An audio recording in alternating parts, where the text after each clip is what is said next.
Hello, everybody. Welcome into the GSMC Sports Podcast. I am your host, Jeremy Lapidus, today, joined by my friend and co host, Nolan here. This is going to be a busy show. Lots to get into. We're going to get into a whole bunch of NBA topics. A new head coach has been found for the Phoenix Suns. We'll talk about potential head coaches in landing spots for the New York Knicks, as well as getting into some stuff surrounding the NFL. Saquon Barkley says he could retire early, some potential trade movements, and what the best college football playoff format is. But before we get into any of that, remember, if you would like to be an even bigger part of the show than you already are, all you need to do is go to gsmcpodcast.net. Or if you're on YouTube, you can use that super chat feature. If you do either of those two things, a message should pop up on the bottom of the screen for you, me, and everybody else around the world to see. If you do have a burning question about sports, anything at all that you would like to ask, go and throw that in the comments. Throw it in the chat. I will get to it as soon as I possibly can. I appreciate everybody so much for sticking around, talking some sports with me here on a beautiful Wednesday, June 4th. But like I was saying, me and Nolan here are ready to break down the biggest topics in sports here. Nolan, how are you doing today? You know what? For being kind of gloomy where I am, I've had a great day. But I don't know, a lot of news in sports today, so that's always keeping me interested. It's always nice when you have a lot of news, breaking news coming out of the world of sport, like in the world of sports. And like I said, no sun, but hey, at least we got news with the Phoenix Suns. Hey, little play on words right there. I want to try Yeah, some. I love it. I love it. I love it. We'll get to that in a little bit. We're actually going to start off up in New York. Same kind of idea. The coaching search over there has officially started. The New York Knicks are looking for the next guy after Tom Thibodeau brought in the most successful season as far as finishing in the last 25 seasons, leading them all the way to the NBA, to the Eastern Conference Finals, I should say, against the Pacers, taking down the Celtics, which is how this team was built. But now a time for change after Tom Thibodeau fired after this season. There are a lot of different ways that this could go. This is going to be a very important coaching search. There's some run-of-the-mill guys they could take, the favorites, of course, being guys like Mike Malone, a retread, rehire, a guy that's been around the league, a kind of staple in head coaching circles, a guy that was fired by the Nuggets earlier this season, has won championships before. There's lots of guys out there for them to get. But there's a lot of other names out there that I think might be a little bit better than the favorite in Mike Malone. And I'll start with you, Nolan. Who do you think is going to be the Knicks' number one target for their next head coach? And who do you think they end up hiring? Yeah, I mean, obviously, the market. It's Mike Malone. That is honestly, I think, is probably their best bet. But if I have to step away from that, if we have to step away from Mike Malone, we were just talking about this earlier. I think Mike Budenhauser would be a great head coach pickup. He's currently, not with a team, but through his previous experiences with the Bucks, winning an NBA title, he only had one season with the Suns. He didn't do. It wasn't even, he had a pretty. I won't say the most successful season, but it wasn't horrible for the spot he was put into. Yeah, he has Book, KD, but I mean, who else is really on the Suns that can really make the team a playoff contender? Bradley Beal, he was not playing his best basketball. We all know that. He signed for an unholy amount of money for the age that he is, and Bradley Beal is currently dragging down the Phoenix Suns with that paycheck, and them firing Coach Bull, their coach, for it, absolutely unbelievable in my opinion. I think he should still be there, but with him being out of a job, I think he can 100% be their next option. He's a great coach, like I said. He won a ring in Milwaukee, and honestly, that Milwaukee Bucks team that he won with is kind of a close replica to what this Knicks team is. Got a great big in Karl Anthony Towns and Giannis at the time. A lot of similarities in players. A lot of talent on both sides for him to go coach up like he's been doing his entire career. And he's always had successful careers when he has decent players around him.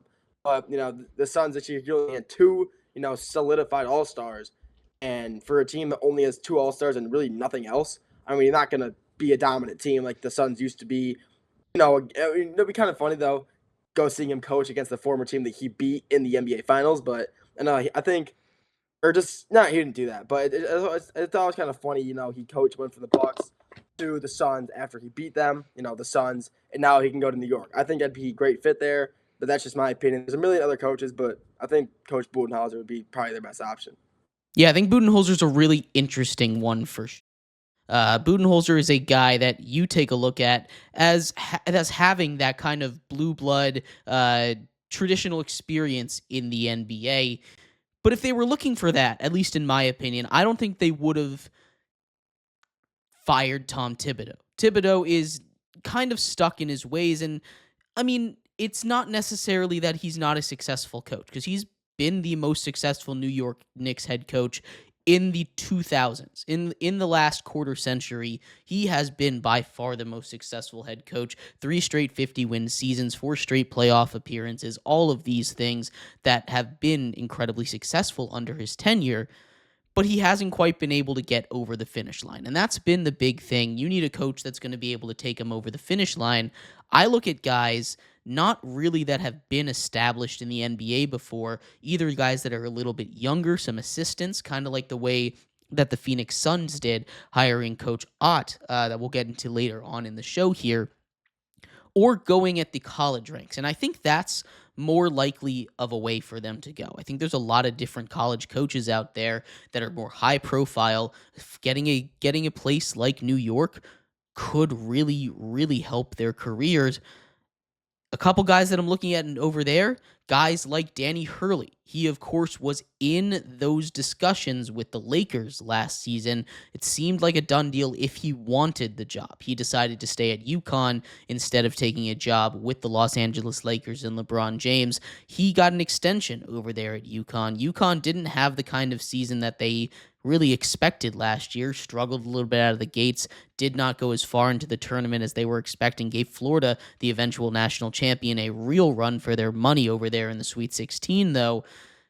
It's not necessarily a done deal that he could go to the Knicks because he could very easily say he has a good situation staying in UConn, but he's my number one choice. And if you can't get him, a guy that has a lot of experience with players on that roster in Jay Wright, the former coach of Villanova, is a guy that I look at. He is one of the best basketball minds. He, of course, is not coaching anymore. He's on those analyst teams. But if he decides that he wants to get back into coaching the guys that he won national titles with, I think that's kind of the best way for the Knicks to go forward with this. There are a lot of different options, though. You seem to be more on the side of the traditional NBA brass. What do you think about getting a little bit younger or a little bit outside of that NBA sphere? Yeah, I mean, getting someone younger obviously is always going to be beneficial. A guy who has a different view on the game. So a guy, an NBA coach compared to a college coach, there's always different views on how to play the game. And especially nowadays with a lot of, younger guys getting hired, not only in basketball, but a lot of like NFL sports, NBA or NFL, college basketball, college football, MLB. I mean, a lot of younger guys are getting hired in a lot of different positions. And they all just have different views of the game. So yeah, 100%. Hiring a younger guy could be beneficial to the Knicks, but I feel like the Knicks are kind of like a traditional team. They've been around for a while, and they have high standards there. They're not going to go for some young guy who really doesn't have that many accolades, that many awards. They want to go for a guy who has solidified himself as a legit coach for or 10, 15 seasons, whether it be college or NBA, and go for him. I think a young guy would be great. We were talking earlier. One of the assistant coaches out of the Thunder, they're great defensive mind over there. But I mean, I think the Knicks are too traditional to bout to stay and say, yeah, we're gonna go for a younger guy. I think they're gonna go for an older guy, maybe a more tenured NBA coach. But yeah, I think Dan Hurley would be a great option as well. I mean, obviously Lakers talks last year, and honestly, I really at that time I really believed he was going to go to the Lakers. I thought, I mean, you cannot turn down LeBron James. I mean, you can't do that. But he wanted to go for a three-peat. Couldn't can't disclose that. That's one of the greatest things that college basketball coach can do. Only one other team has ever done that. He wanted to go for it. It didn't follow through, unfortunately. But I mean, if you're looking for college basketball, I think Dan Hurley is probably your best bet. I mean, he's not, he's not too old, he's not too young. He's right in the middle of, having good experience on, just being at UConn. And I think he'd probably be the best bet for going for, a college basketball coach, like you were saying.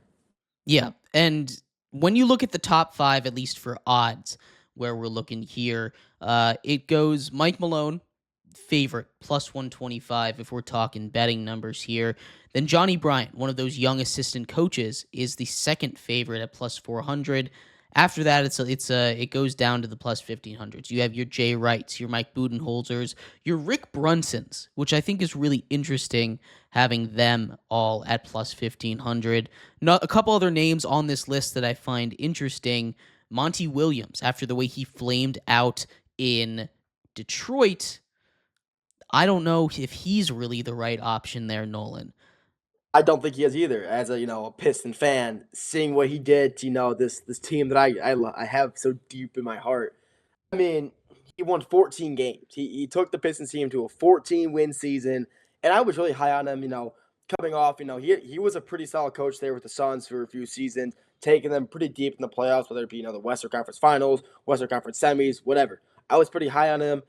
Even though with his lack of head coaching and the defensive side of the ball, he was very offensive heavy. His team he had over there, he had, Kevin Durant, Devin Booker. He had, obviously those superstar scorers who aren't really known well for their defense. And, so like DeAndre Ayton as well.